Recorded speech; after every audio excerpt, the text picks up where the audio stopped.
Hello, everyone. Welcome to episode number 27 of Exploring Genuine Transformation.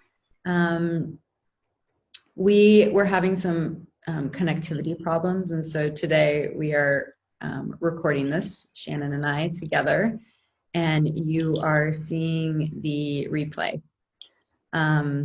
We still wanted to have this conversation and be able to have everyone have access to it today. So here we are. My name is Lori Beth. If you have not tuned into this show before, this is a show that I have been doing for about 6 months, where I'm interviewing coaches, healers, and thought leaders in the realm of transformation. And it's on a range of topics that people are talking about transformation, for the sake of having more of yourself, for the sake of more intimacy with life, for the sake of freedom, for the sake of expansion, for the sake of just being, versus for the purpose of getting what you want. Obviously, sometimes that this kind of inner transformation can lead to a lot of it can lead to what you want, and sometimes it doesn't. But so really this show, we're exploring this different kind of transformation. So welcome, Shannon. I'm so happy to have you here. Thank you for having me. Yeah. So I would love to introduce Shannon. And I'm actually, in this case, if I can get it open, going to read her bio because I just love how she said it. She said it so succinctly and so well, and I think it really describes her and her work. So this is Shannon Major. She's a feminine power relationship coach. Actually, I think you also said that you're a feminine power relationship and love devotee. So I'd love for you to speak about that as we get started. Passionately dedicated to supporting women in feeling more safe and desired in their intimate relationship with others and their self. Shannon's work focuses on healing the repression of the feminine to awaken women's connection to their erotic aliveness and relationship to God. Ooh, such a juicy way of relating. So I'm really excited to be interviewing Shannon, and the topic today is, I am like completely out of it right now, sorry. The new paradigm of feminine fulfillment. And one thing that's really exciting to me as we get started on this topic is that, and Shannon will describe more of what this means to her, but in our preliminary conversation, we were talking about, power, and how as women, there's a lot of emphasis on like being in your power. And I love that you chose to title this feminine fulfillment, sort of almost like, even rather than power, that like actually what we're really talking about is like, how do we as women feel that, fulfillment in the moment, like feel ourselves and our magnetism and our truth and our, all of who we are, like what actually leads to fulfillment.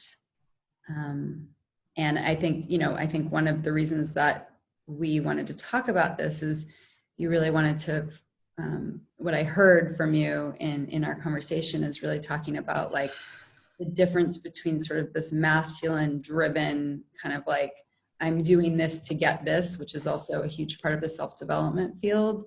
That versus like, your experience and your view of like, of women, of that not being the feminine way, like that not being the way that like actually provides the deepest fulfillment for us as women. Mm-hmm. Yeah, I've started to kind of observe how the self-development field is not that different to like the mainstream like 9 to 5 hustle in some ways. You know, that lifestyle is very much about you know, if you work really hard, if you do enough, if you do the right things, if you prove yourself enough, you'll get to some kind of end goal, and then you'll have it all. You've made it. And what I'm seeing in the self-development field is something that's quite similar, which is, you know, if you do enough courses, if you heal yourself enough, if you do the right things, if you take enough action, if you show up, um, you know, then you'll make it. You'll have all the things you want. You'll manifest all that you dream of. But it's this very linear, like step by step. And you know, if you're not feeling empowered, if you're not showing up, if you're not manifesting what you want, then you know you're in your trauma, you're in your patterning. So you probably need to go back and look at that. And you know, I can't live up to that. I find that incredibly suffocating, and I want to rebel against it because it doesn't feel real to me, and it's not real in the conversations that I'm having in terms of where people are actually at. And these are people that are successful and that are making impact and are really helping people. So my like suspect is like, this isn't like the full picture. Yeah, and it also makes me think about how, like, in that model, there's an idea that once you get there, then you'll feel fulfilled, right? So there's also it's like you're constantly on like a rat race to get somewhere versus actually settling into now, feeling yourself now, feeling life now, and the you know, in my experience as well, the juiciness and the aliveness that's found in the moment. Like even in it's like, yeah, I don't feel empowered right now. I feel like absolute shit or whatever, you know, that actually there's the possibility of like sort of entering into that so fully that that is the fulfillment, right? Yes. Yeah. Yeah, almost like that submission to just what's here. I feel like shit. I feel angry. I feel like I want to curl up in a ball, and holding permission for that, for just what's here right now. There's nothing wrong. There's nothing to be fixed. There's nothing to be analyzed. I'm not trying to work my way out of this feeling. I'm actually just, like you said, like fully giving in to what's here. And that's the gateway to the fulfillment. And that's actually what we're looking for, I sense, especially the feminine. Yeah, even when you say the words, I just like drop down even deeper and I'm like, yes, like feels almost like water, you know, like sort of everything gets to spread and just be. And I'm curious about what's possible also from there. I mean, I'm curious about two pieces of what you said, actually. So maybe we could go, you know, however you want to answer them, but both what's possible, but also how you see that as like more of a feminine way of relating, and maybe even to define what feminine means, right? Or what, because I'm sure women have different experiences of being a woman. So you might be speaking to a particular woman or a particular kind of experience. Yeah. Could you ask that question again? Well, who is the woman that you're speaking to? I mean, often I'm speaking to myself, right? As I feel like we all kind of are. Yeah, I feel like for me, I can get very caught up in this. Like I've got to do all the things. There's something of myself that I need to give. And if I just give enough, then I can receive enough back. And I know that that's not how it works, and it's not fulfilling. It's actually draining and exhausting and stressful, and takes us out of our truth. Because if I have to be someone to get somewhere and do something to get somewhere, then I have to come out of my own in the moment truth Mm-hmm. in order to do that. Mm-hmm. And I've resisted and rebelled against that so much and tried to do it, because I haven't known the I haven't known what it meant to live as an embodied woman, and then also holding a lot of trauma, having a very dysregulated nervous system. We do get thrown into that model as women by default because this is how society is functioning. So it's a great coping mechanism. Mm-hmm. Mm-hmm. It's addictive as well, because when we're in the body, as much as we access aliveness and orgasmic energy, ecstatic energy, we also access energy that feels quite dense and sticky and yucky and uncomfortable. Mm-hmm. So it's a commitment to being here, and it's a commitment to all of it, all sensation, all experiences, all emotion. Mm-hmm. Yeah, I love that. Now we're getting, I mean, obviously the overlaps in our work, because we're getting into the work that I do, which is to go into those stickier, darker places, but also into the body, because the body, yeah, like you said, when we enter the body, whatever is there to feel we will feel. And, Yeah. but it's also true in my experience that, the more we're willing to feel, like, we can feel those depths of pain, and we can also feel like the greatest heights of pleasure. And that's also where the healing of the nervous system happens, exactly like you're talking about. If you said it in a great way, like if we're kind of moving out, in this kind of like, oh, I'm directed and I'm sort of out of my body, in my head, right? Then we're actually also creating more of the nervous system dysregulation. We're adding to the trauma.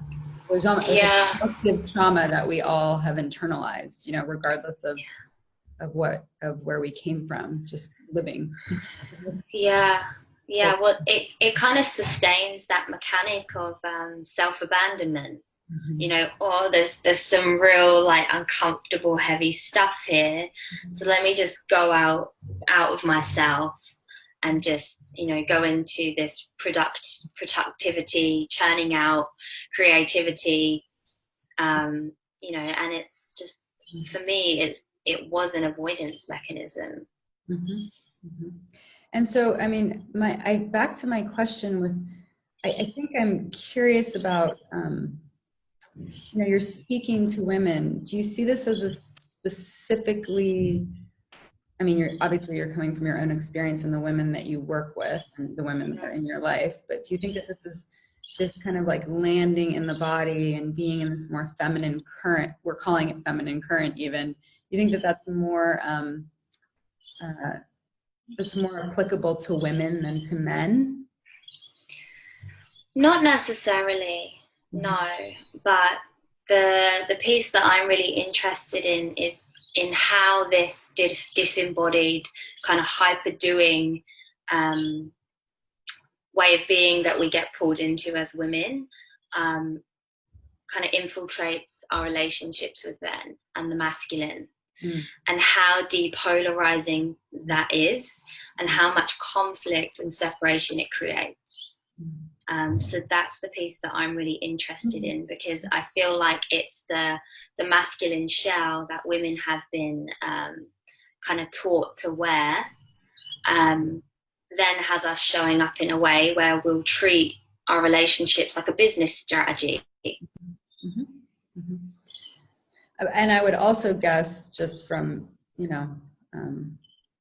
even sort of listening to seeing some of your other content and what you're saying now, that obviously you're not teaching like a business, or that isn't your focus, but yet that you would also probably say that we've been trained to even focus that way in business, and that actually potentially isn't really inherent to who we are as women, or the thing that would be the way that it would be most satisfying to do business. Obviously you have a business, right? So you're a case in point to that. But yes, Yeah. it sounds like your focus is with like, how does this happen and depolarize the relationship between men and women? And then how is that impacting people in their love and intimate relationships? But also that Yeah. impacts every area of our lives if we're continually, kind of treating something like a transactional, in a transactional way, or in a sort of accomplishment, like I'm trying to create this business and I'm just going like full on in, instead of actually being in like that juicy fulfillment of each moment as it unfolds. Yeah. Yeah. Well, I feel like our real wisdom as women and our creative juice comes from that aliveness, that receiving the moment, right? So if we're very parked in the mind, it's like we're only ever really showing up from an intellectual identity frame. Mm-hmm. And so I feel like the real feminine magic is in, the unconscious, or the in the moment sensation experience of whatever is here, the truth of what's here, Mm-hmm. not the mind's truth, or Mm-hmm. the intellectual analysis. And there's still power in that, like there's still beauty in that. I'm a Gemini moon, I'm a very intellectual person, and um, it's not sustainable for me, and I don't think other women, to run a business from that mental hyper doing energy. It doesn't sustain. It causes women to go like this in their business because Mm-hmm. they're having to go against their body. When you're ovulating, maybe it's great to show up and do all the things. It probably comes a lot more natural. I know it does for me. If I'm about to bleed, and I tell myself I have to be that way to be effective, I will burn out, and I will start harming myself, because I'm not tuning in, I'm not listening to what's really here and what's needed. And so what I'm transmitting is not going to be as authentic, um, and it's not going to penetrate through, Yeah. because Yeah. it's coming from this kind of empty, like just churning out what I need to do, to make money, or to reach people, and then it just becomes quite empty and flat. And like I said, it's just not sustainable. Mm-hmm. I see it all the time. Yeah, I mean, I relate everything that you just said. I feel like could have come out of my mouth as well. I completely relate to that. And that there's just that kind of, I mean, anytime it's sort of coming from like, I mean, I even find with business, anytime it's coming from like an idea that's not actually deeply rooted, like in the body and in my pelvis, like that there's a full bodiness to it, it usually there's a sort of emptiness to it, or it sort of, it gets out there, but then it doesn't, like it eventually burns out. Like there's something about the action coming from that place that doesn't feel Yeah. fulfilling. And I want to, just because I know we're talking, somehow we got on the realm of business, which is great because I think it's applicable to every woman. And I would love for you to say a little bit more about, since your work is around really supporting women to have, in their magnetism and in creating that beautiful polarity between themselves and men, and having these epic relationships, kind of how you see it happening there. Like when we are not in our feminine fulfillment, what happens? And when we are, what do you see happening? Yeah. If we're coming from a place of, I guess, spiritual, emotional emptiness, which is, the opposite of aliveness, I see multiple ways this shows up. But one way I see is that we've become very graspy. We become very fanatical in our relationships. It's almost like we treat men as this lifeline. This relationship is the key to my aliveness and my fulfillment. And if I don't get certain conditions or expectations met, then I simply, can't be okay. So there is this like codependent addiction. I don't know if you've heard of this term, but sucking the seed from the masculine. It's like, I need your seed and your life force to be alive, because I can't access my own aliveness otherwise. And that kind of leaks out as sex addiction. We become very penetrative with our emotions because we're not willing to be in our aliveness. So when emotion might be triggered, we explode. We can't handle it. We have to throw it out and penetrate it at men. That's been one of my massive patterns. If I'm not accessing my aliveness, when I do feel emotion, I haven't been able to contain it. And that's often because there's a sense of separation with our feminine in our bodies. So it's almost like a real resistance and phobia to being in the full Shakti aliveness of what's actually there. Yeah, I'm really appreciating what you're sharing, because I'm just feeling it in my own system, like in my own body as you talk about that. And yeah, there's something about the way, and I've seen you on, I've seen you on videos and in your writing, and it's happening right now. There's something about the way that you talk about that I think directs, like for me at least, it directs me back into that place of aliveness, into that juiciness in the body. The word that keeps coming is potency, that there's this kind of potent aliveness that, and what is possible from there, which is what you're talking about, right? That like, then there isn't, even in the masculine, even in that like outward driven focus, it's like this, right? So even that, what you're calling like sucking the seed, it's like, versus like, okay, I'm completely rested in my own body. And it's that the difference between reactivity and receptivity. So if I'm reactive and I'm feeling emotional, I don't want to hold it. I don't want to receive it and surrender to it. I want you to hold it. I want to throw it at you. And then it's often, it's because of something you've done, an expectation that you've not met. So it's this very like projection orientated, like blame game, which is completely not being in the truth of the moment. And how do you see, you could talk about yourself, but you also work with so many women. How do you see women doing that? Like, how does that reactivity happen? Like, what are some examples of that you... It shows up as a constant picking holes in men or the relationship. It's like a hypervigilance, like, something's never okay. There's always some reason why I can't relax, why I can't feel good. There's always some reason why I can't appreciate this man. It's like this constant paranoia, hypervigilance, which really cuts us off from ever receiving, because we're always looking for reasons and evidence to affirm why we can't receive, why we can't be safe. And that's a very real, visceral, valid experience. So I don't want to kind of put it down.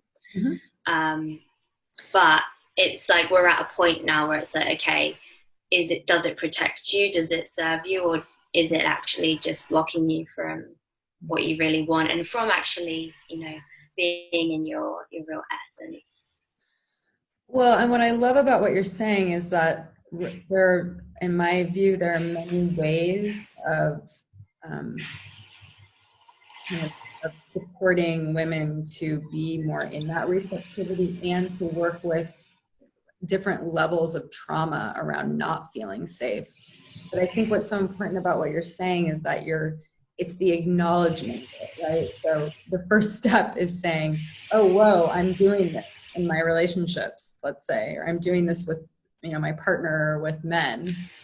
And how can I, like, coming back to the self, right? And so I'm sure that you do this with the women that you work with. And I also do it with women, in various ways with trauma. But how do we begin to feel safe in our own bodies, right? And safe, you talk about this a lot, like the inner masculine, right? Like how do we, so first and foremost, that we are able to provide that protection and that care. And so that to me is the first step, is knowing that you're doing it. And then there's so many different ways to begin to establish and create that safety internally And then to be able to have such a,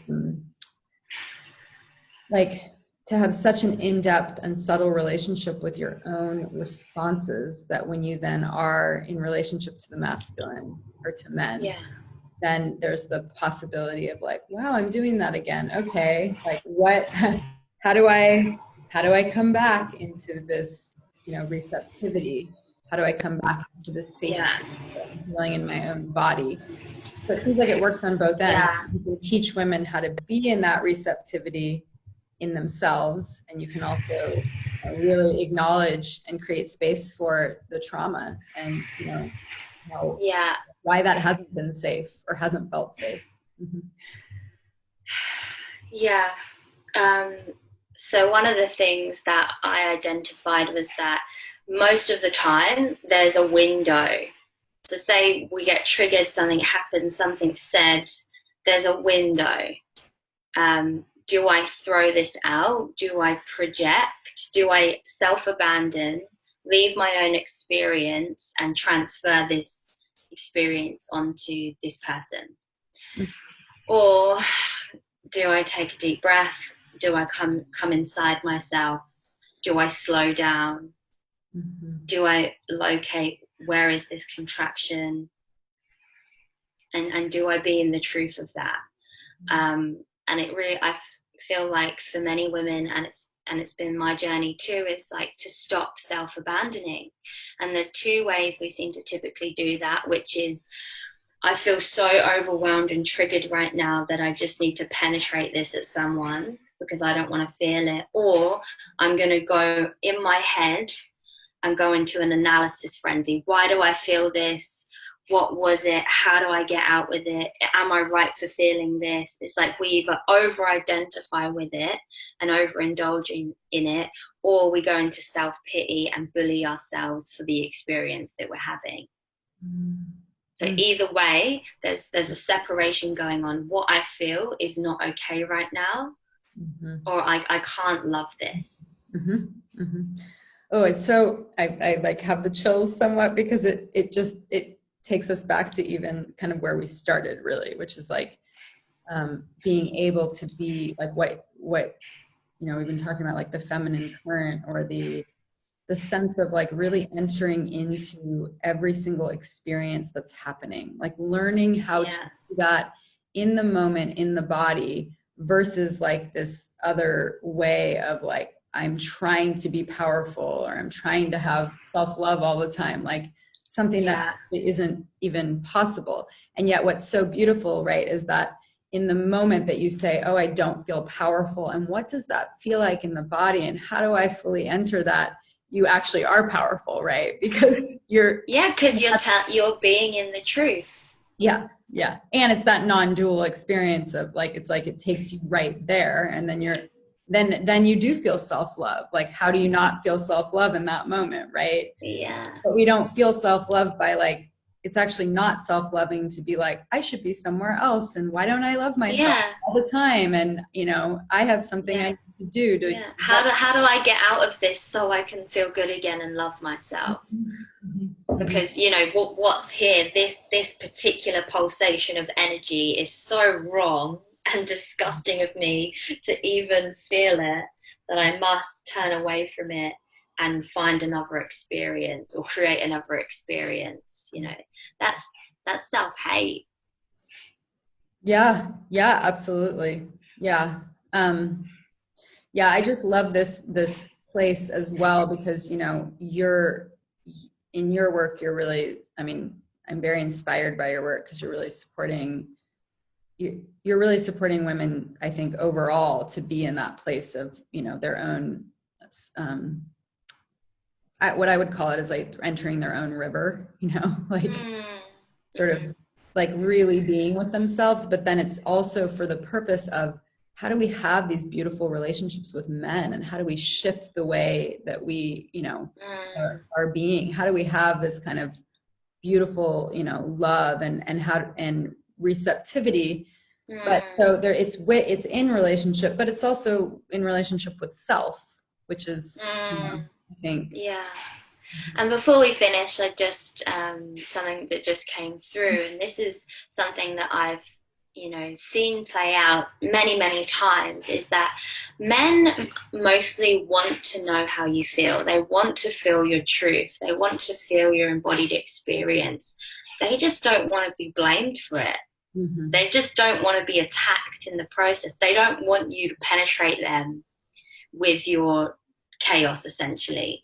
But they actually do want to feel it and do want to witness it, and hold it and feel it. That's the experience I have with my partner. And he's actually said those words. He's like, there's always space for your truth and your emotion.